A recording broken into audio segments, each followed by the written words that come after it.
So in the 19th century, United States, before the war, there are two major focal points in the United States in terms of our social, political, and cultural life. These two forces are politics and religion.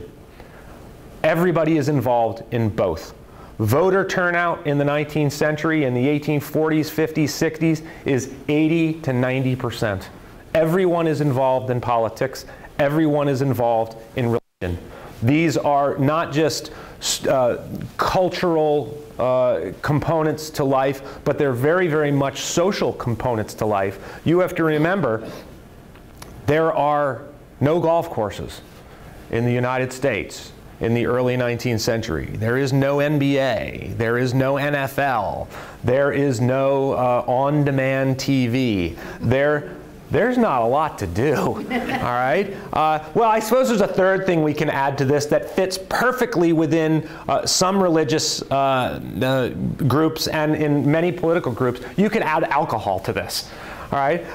People in America did three things. I often argue that the entire American Revolution was hatched in a tavern. But people drank heavily. They were involved in politics heavily. They were involved in religion heavily. When you are out living in rural communities, and remember that pre-Civil War America, there are cities, but they're not cities the way we think of them today with 500,000 or 1 million or more people in them. Most people are involved in some form of rural agriculture. They might be living in towns, but they generally are on property in the outskirts of towns. They are as you get into the 1830s and especially the 1840s, we start to shift towards a more market-oriented economy where people are selling their goods on the market in what we would consider a market economy, a capitalist economy. So they're not necessarily, though there are still people who are doing this, they're not necessarily all making everything they need in order to survive on a daily basis. But they are still working in a rural environment for the most part.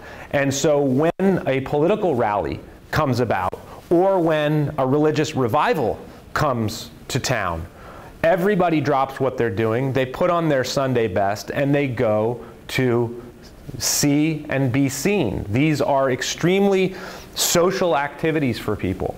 And there are, some famous images from this period of all different walks of life coming together on election day or coming together for revivals. And you can see these are some of these images. This is one, a great example here is one on the left is a campaign, a political day where you see all the different walks of life in this. You see kids playing, you see people sitting around, all different forms of dress. They have the dog out, and you can see the rural nature of this, that they're putting the big tree in the background, you've got the barn. This is democracy in action. All different members of the community coming together for a political rally. I will often ask people, how long do you think you've heard of a stump speech, right? They have a tree cut off, you stand up on the stump. How long do you think a stump speech might last? Hours. Hours. They would stand up, you would have a speaker get up, and they would speak for hours. We can't even make it through the State of the Union address. All right? So this goes to show you how engaged people are in politics.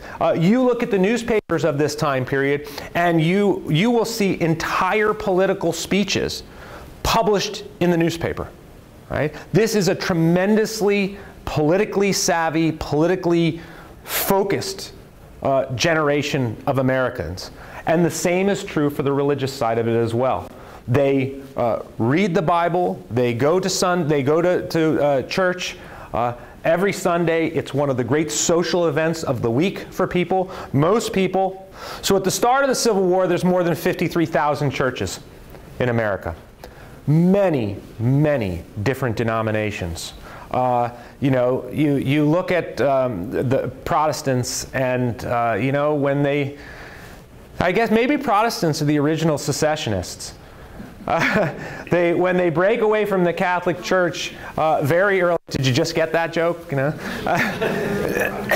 When they break away from the Catholic Church initially, They are attempting to, we hear the term Puritan, the idea is to purify the church, to get, their belief was that they were moving themselves away from anything that was ornamental, that they felt that the Catholic Church had become too focused on ornament and ceremony and had moved away from the true nature of religion, and that was focusing on the Word of God. And so the idea of the Puritans was to purify the church. And of course, the first Puritans who come to New England come here to get away from the influence of the Catholic Church and of the Pope, and to move even away from the Anglican Church in England. And so they come to the United States, and as they continue here over the generations, you get more and more Protestant sects that break away and form their own denominations.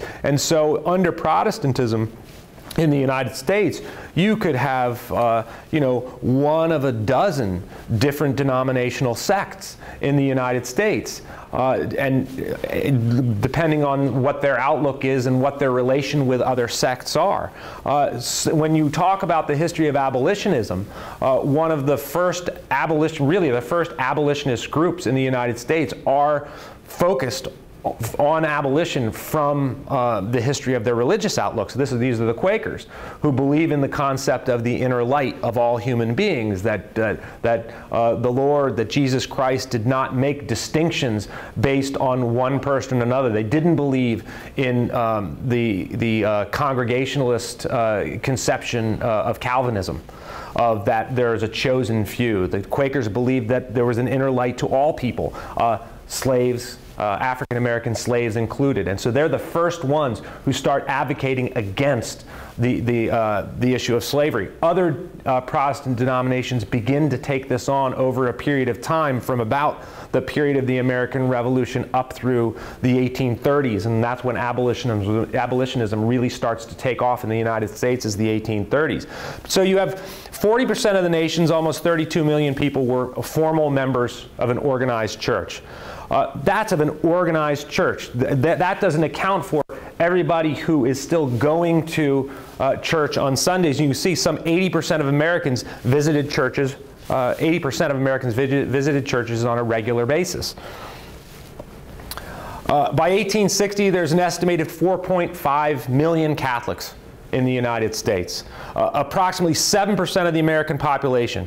Half of this Catholic population came from 2 decades of massive Irish immigration. There are 5 archbishoprics in the United States just prior to the Civil War. They are in New York, Baltimore, New Orleans, Cincinnati, and St. Louis.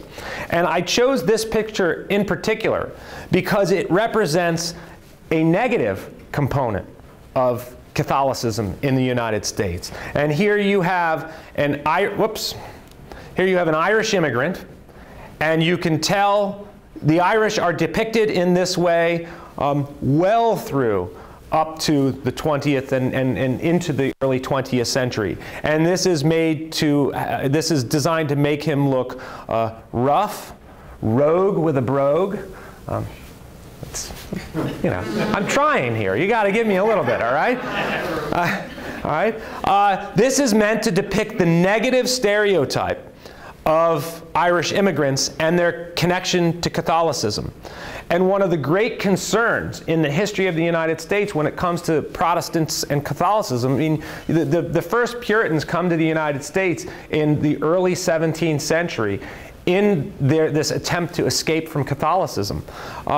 When Irish and especially German Catholic immigrants start coming over in the 1840s as a result of revolutions in Europe, as a result of the potato famine, this is sort of a second wave of Catholic immigration. The first wave of Catholics had come much earlier and had largely blended in and assimilated into American society.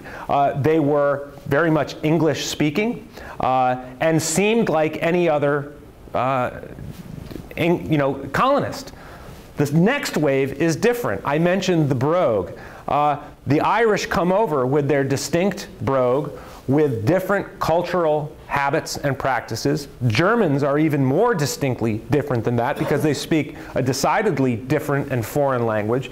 And most Americans view these Catholics as a threat to the American way of life. They are afraid of popery, of the influence, of papal influence. The Americans who had been here for many generations view themselves, they literally refer to themselves as Native Americans, not the way that we would think of it today, but they refer themselves as Native Americans